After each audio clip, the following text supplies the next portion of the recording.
Deus abençoe. Primeira Santa Ceia do ano. E quão grande privilégio é podermos recordar em memória ao que o nosso Santo Deus, Jesus Cristo, fez por cada um de nós. Amém? Eu queria que a igreja abrisse a palavra de Deus na carta de 1 de João. Vamos continuar nossa série, exposição da carta de 1 de João. Nós estamos no capítulo 2, versículo 7.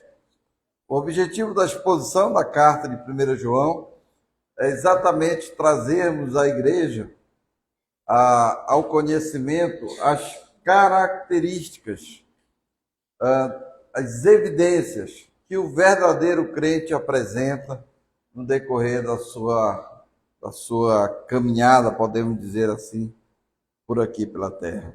Então, o verdadeiro crente, o cristão verdadeiro, ele apresenta características, ele apresenta evidências. E nós não temos, digamos assim, a certeza, a Bíblia não nos dá, um direcionamento de termos a certeza quem é quem que é salvo e quem que não é. Amém? Isso aí é um atributo somente do nosso Deus. Jonas 2,9 diz que a salvação pertence ao Senhor. Entretanto, ela nos dá sinais, né? A árvore conhecereis pelo seu fruto. Então, ela nos dá evidência, ela nos dá característica, ela nos dá como que um verdadeiro crente, aquele que tem o Espírito Santo, se porta, se comporta e como que muda, ele é transformado à medida que a maturidade de Deus chega nele.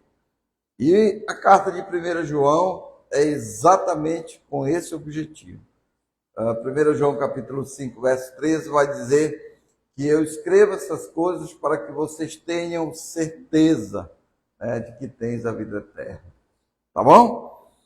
1 João capítulo 2, verso 7, está escrito: Amados, não vos escrevo mandamento novo, senão mandamento antigo, o qual desde o princípio tiveste.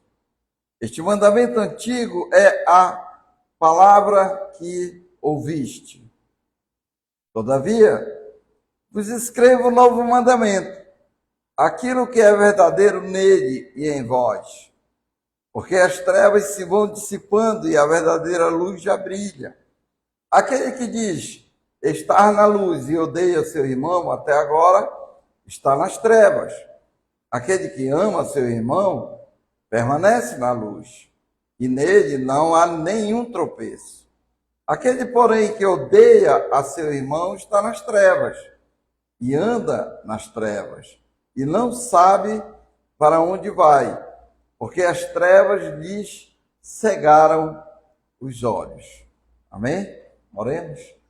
Pai eterno, em nome de Jesus, muito obrigado, Pai, pelo acesso à Tua palavra, que ela hoje, nessa manhã, nos dê graça, encontre terra fértil em nossos corações, que isso tudo redunde em glória a Teu santo nome, Pai.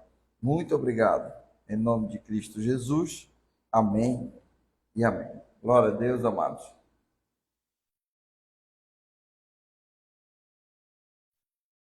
Muito bom. Mantenha a Bíblia aberta, deixe a Bíblia aí no texto. Vamos acompanhar a exposição desse texto. Bom, amados, João aqui nessa mensagem, ele começa afirmando que o mandamento sobre o qual ele escreve não é novo. Amém? Não é novo, mas é antigo. Versículo 7, ele diz assim: Amados, não vos escrevo mandamento novo, senão antigo, o qual desde o princípio tiveste. Esse mandamento antigo é a palavra que ouviste. Então, esse é o mandamento antigo. Ele diz, o qual desde o princípio tiveste. João aqui, ele voltou-se para um mandamento específico de Deus, que está presente na lei de Moisés. E esse mandamento antigo, específico, está no livro de Levítico, capítulo 19, versículo 18, que diz assim: não te vingarás, nem guardarás ódio contra a gente do teu povo. Pelo contrário, amarás o teu próximo como a ti mesmo. E eu sou o Senhor.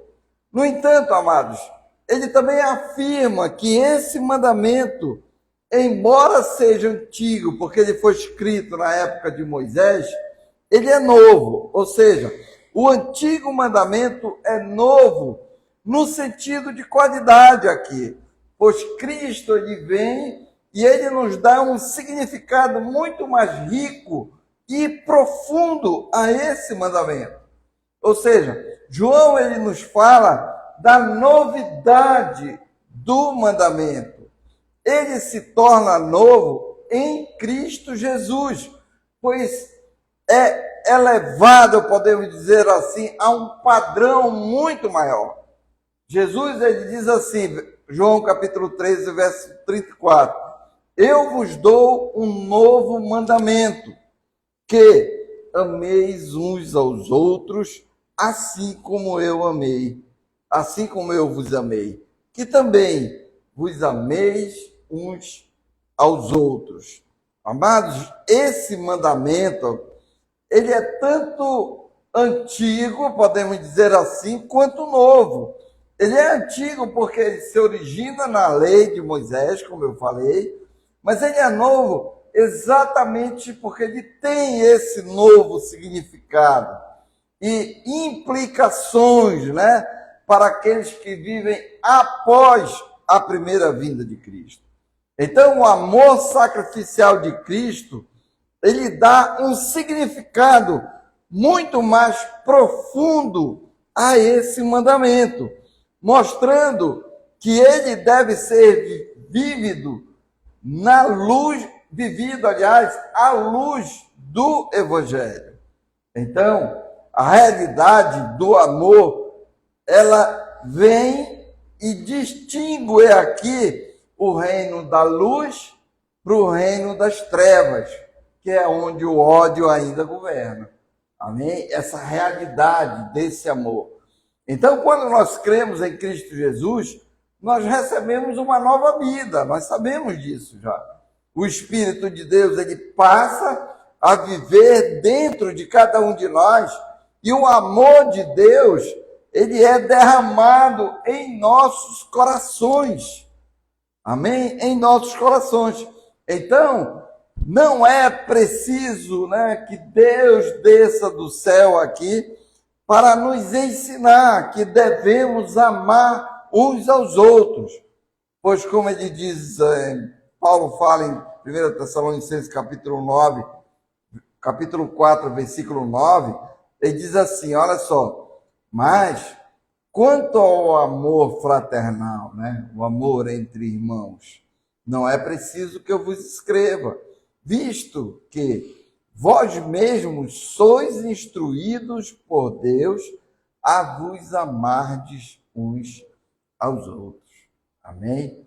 Então, nós cumprimos o mandamento quando nós amamos uns aos outros, não somente como a nós mesmos aqui, mas exatamente como Cristo nos amou. Cristo é a referência, ele é o padrão.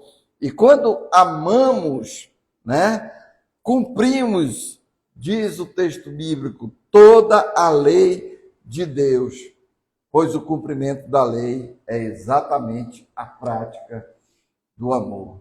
Como está escrito em Romanos capítulo 13, verso 8 a 10, diz assim, não fiqueis devendo coisa alguma a ninguém, a não ser o amor de uns para com os outros. Pois quem ama o próximo tem cumprido a lei.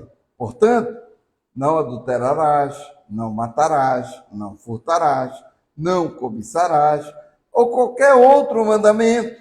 Tudo se resume nisso. Amarás o teu próximo como a ti mesmo. O amor não faz o mal ao próximo, de modo que o amor é o cumprimento de toda a lei de Deus. Glória a Deus. Então, o mandamento de amar, ele é uma realidade na vida do cristão. Tendo em vista que, olha só o versículo 8, tendo em vista que as trevas se vão dissipando e a verdadeira luz já brilha, versículo 8. Isto é, aquela velha, aquela vida que nós levávamos antes, separada de Deus, onde o ódio e todas as suas vertentes, elas se manifestavam na vida da gente. Aqueles que estão perdidos hoje são, por natureza, cheios de ódio, cheios de egoísmo. Há uma manifestação natural, de pirar um pouco meu primeiro, de retribuir segundo a mesma moeda. Isso tudo nós vimos na própria, digamos assim, na própria criança, que não quer dividir seus brinquedinhos, Mesmo que isso pareça normal, mesmo que isso pareça inocente, na verdade, isso é a inclinação daquela criança para o mal, para o pecado, que conforme a Bíblia nos ensina, é desde pequeno que a nossa natureza pecaminosa se manifesta. Então, Paulo nos ensina essa verdade na carta de Tito, capítulo 3, verso 3, que eu leio para os irmãos, diz assim, olha só, porque antes também éramos insensatos, desobedientes, desencaminhados, servíamos a várias paixões e prazeres, vivíamos na maldade e na inveja, éramos, olha só, rancorosos e odiávamos uns aos outros, característica de quem não tinha Cristo Jesus. Mas em Cristo, diz o texto, que a verdadeira luz já brilha. Cristo não apenas falou de amor, mas ele mesmo exemplificou aquilo que é amar. Então, a reação de Jesus Cristo diante das agressões, ela foi marcada por paciência, mansidão, por ausência de revanchismo. Então, a ideia de amar, nesse sentido muito maior, ela é nova. Cristo, ele vem nos trazer um novo significado para isso. Amém? De que a vingança não está mais em nossas mãos, de que o Senhor é o nosso vingador, de que a gente não deve mais retribuir o mal com o mal, mas o mal com o bem. Então, o Senhor, ele dá um novo significado para esse termozinho amor. Ele mesmo é o padrão de amor. O nosso próximo não é padrão de amor para ninguém. Cristo é o padrão de amor para a igreja. Ele mesmo é o próprio amor. Ele diz o texto, olha só, em vós a verdadeira luz já brilha. Ou seja, nós somos parte desse corpo na qual a luz de Deus já brilha, mano. Não é algo que vai acontecer, não é algo que nós estamos aguardando, manifestação. Não, já há em nós condições para a luz de Deus já brilhar. Então, o amor de Cristo, ele está em nós e é demonstrado aqui através de nós. Nós não devemos esquecer desse detalhe.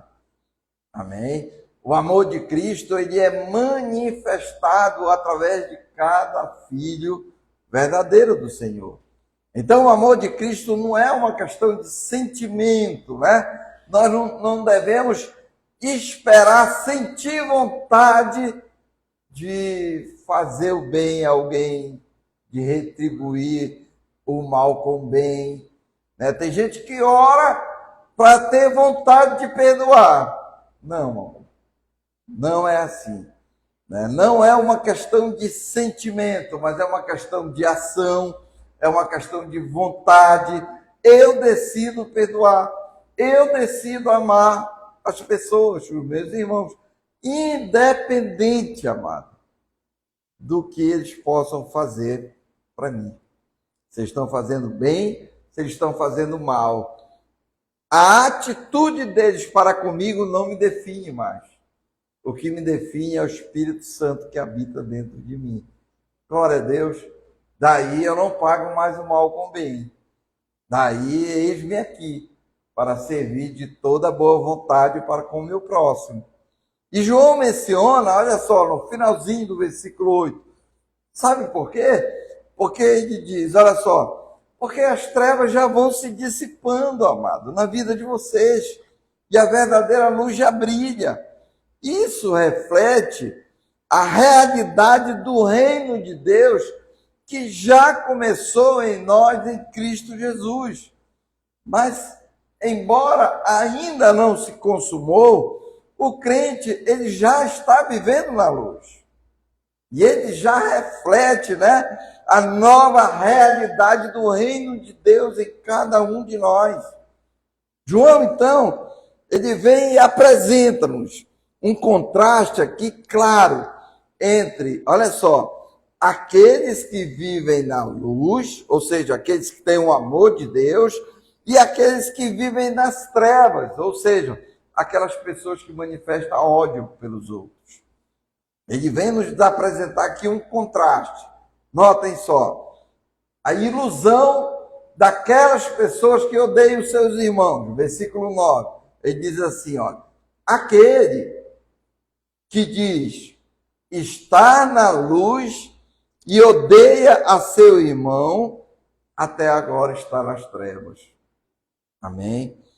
Essa palavrinha aqui, aquele, é uma referência ao falso crente, ao falso cristão. Então, o falso crente, eles afirmam o quê? Que eles tinham sido iluminados aqui por Deus, eles tinham o conhecimento de Deus e que eles estavam na luz de Deus.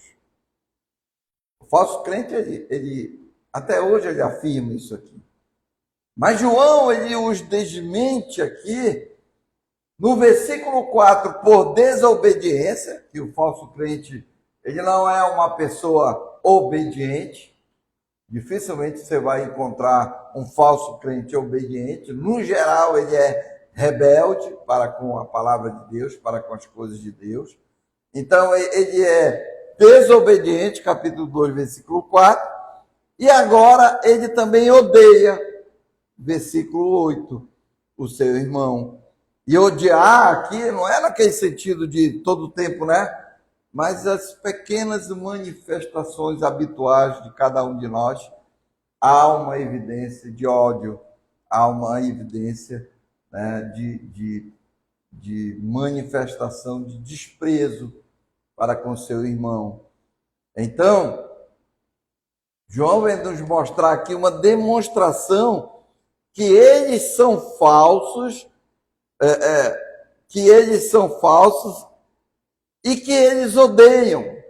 Veja o que João diz, que tal pessoa aqui, que alimenta ódio no seu coração, ele pensa que tem comunhão com Deus, mas diz o texto, olha só, mas está nas trevas.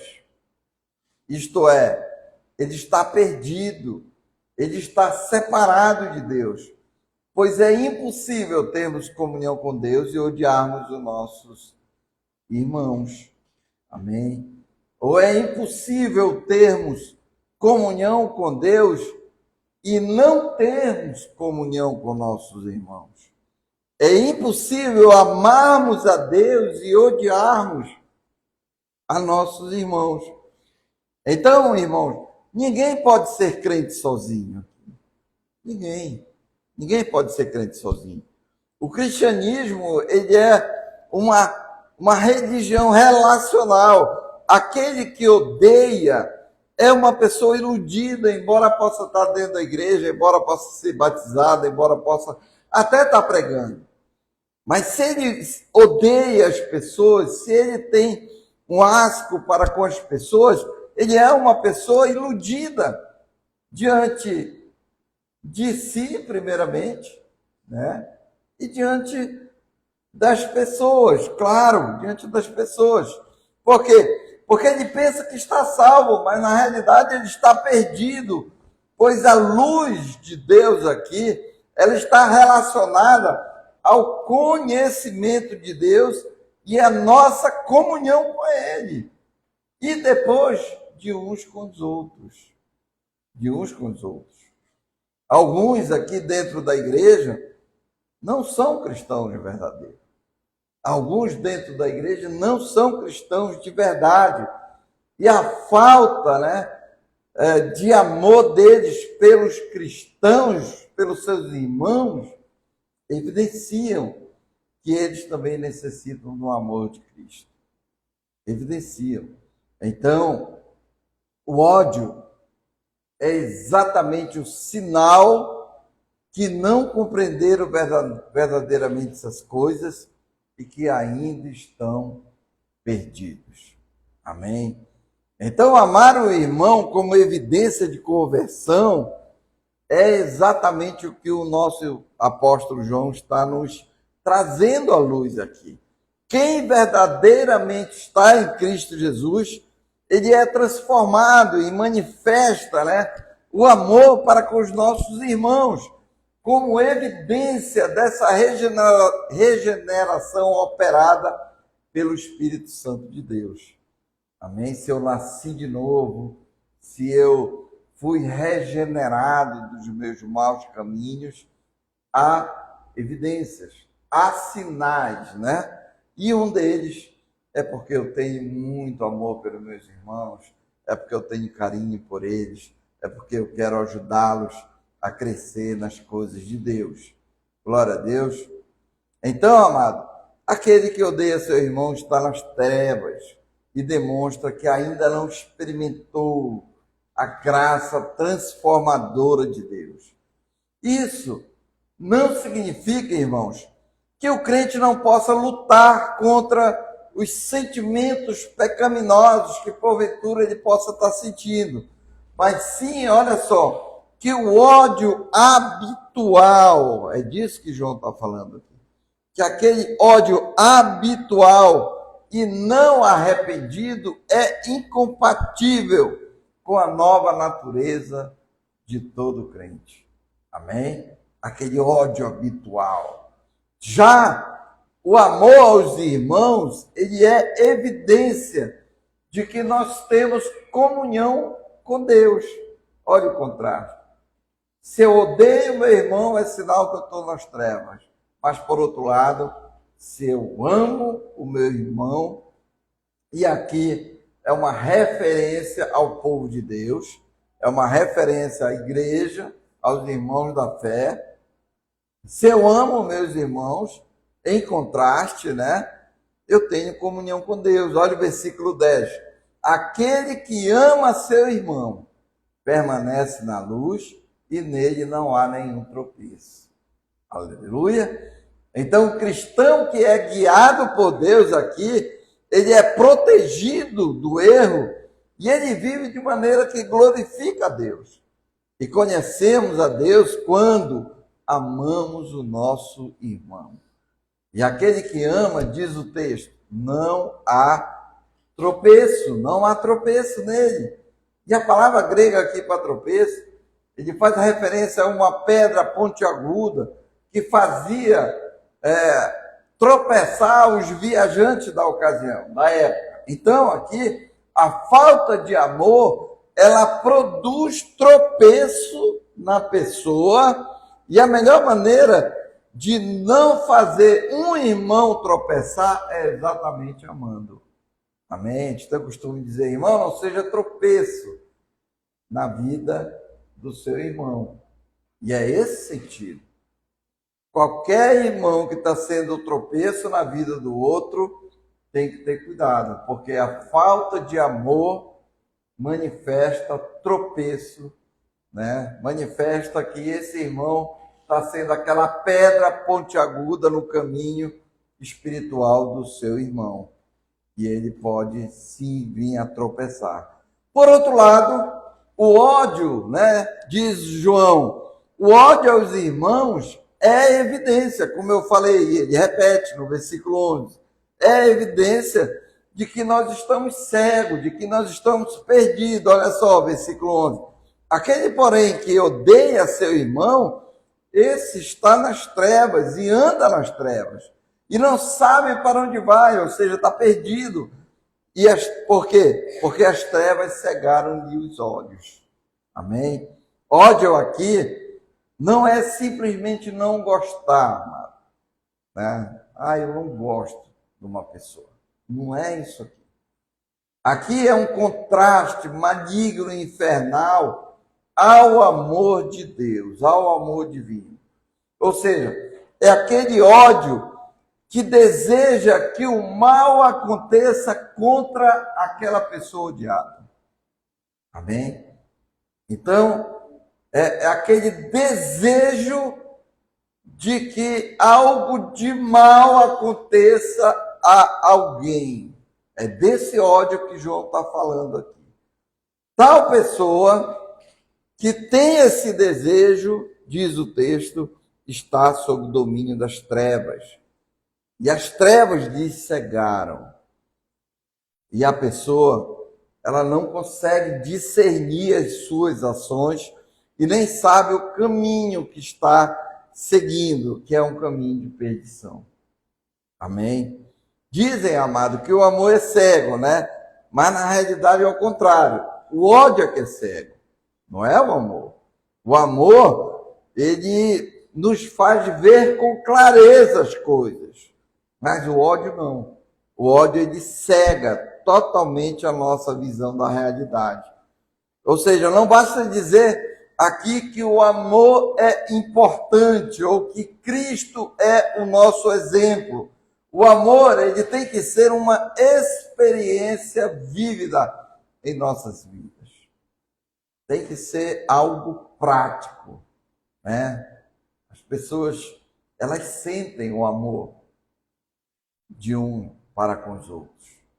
As pessoas sentem-se amadas quando nós externalizamos o amor de Deus. Amém? Pois do contrário, se não for assim, nós precisamos rever o nosso cristianismo.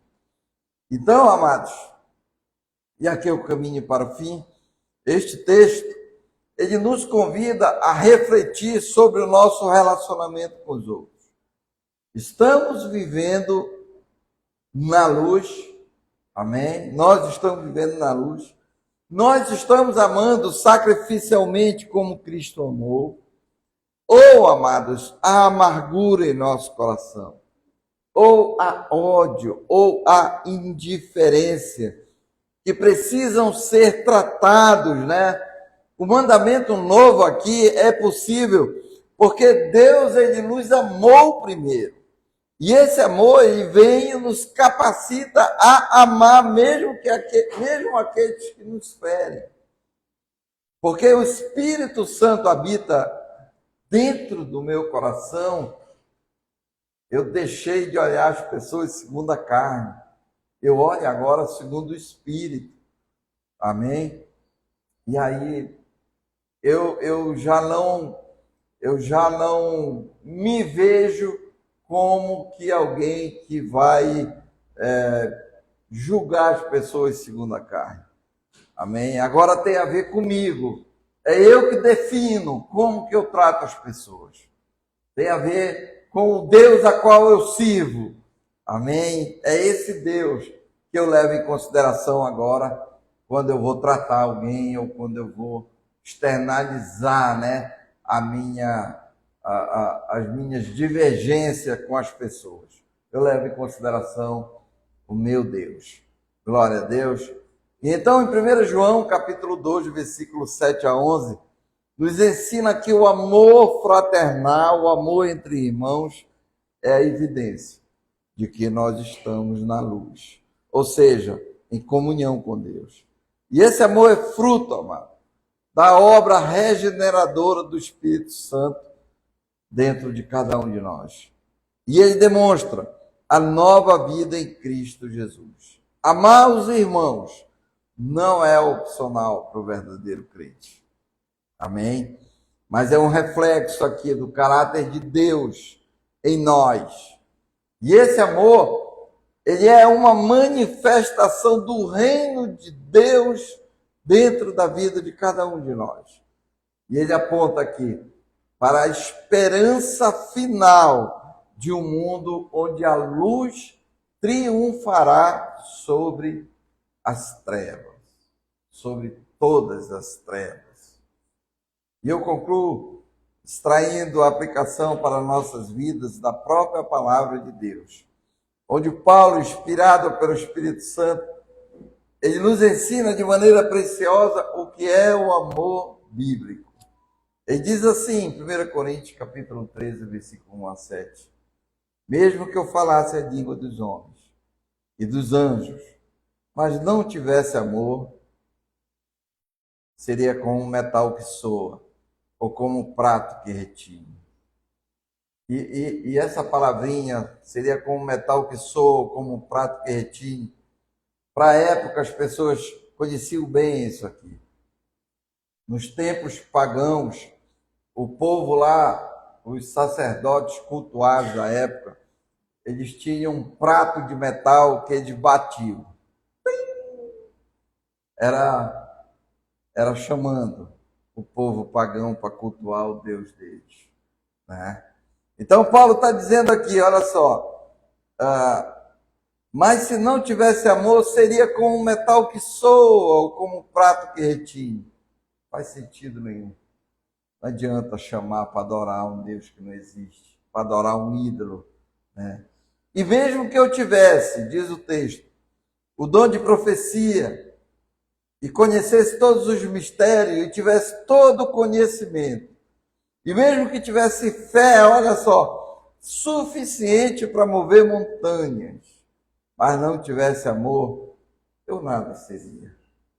E mesmo que eu distribuísse todos os meus bens para o sustento dos pobres, e entregasse o meu corpo para ser queimado, mas não tivesse amor, nada disso me traria benefício algum. Por quê, Paulo? Porque o amor é paciente, amado. O amor é benigno, não é invejoso. O amor, ele não se vangloria, não se orgulha, não se porta com indecência. O amor verdadeiro, ele não busca os próprios interesses. Ele não se enfurece, ele não guarda ressentimento do mal. Olha só o que João está falando aqui. Se você ama, você não guarda ressentimento do mal. Ele não se alegra com a injustiça, mas com a verdade. O amor verdadeiro, irmãos, ele tudo sofre, ele tudo crê, ele tudo espera, ele tudo suporta. 1 Coríntios 13, 1, 7. Que Deus, irmãos, nessa manhã nos ensine a amar como Ele nos amou. Amém? Glória a Deus, aplausos para o Senhor.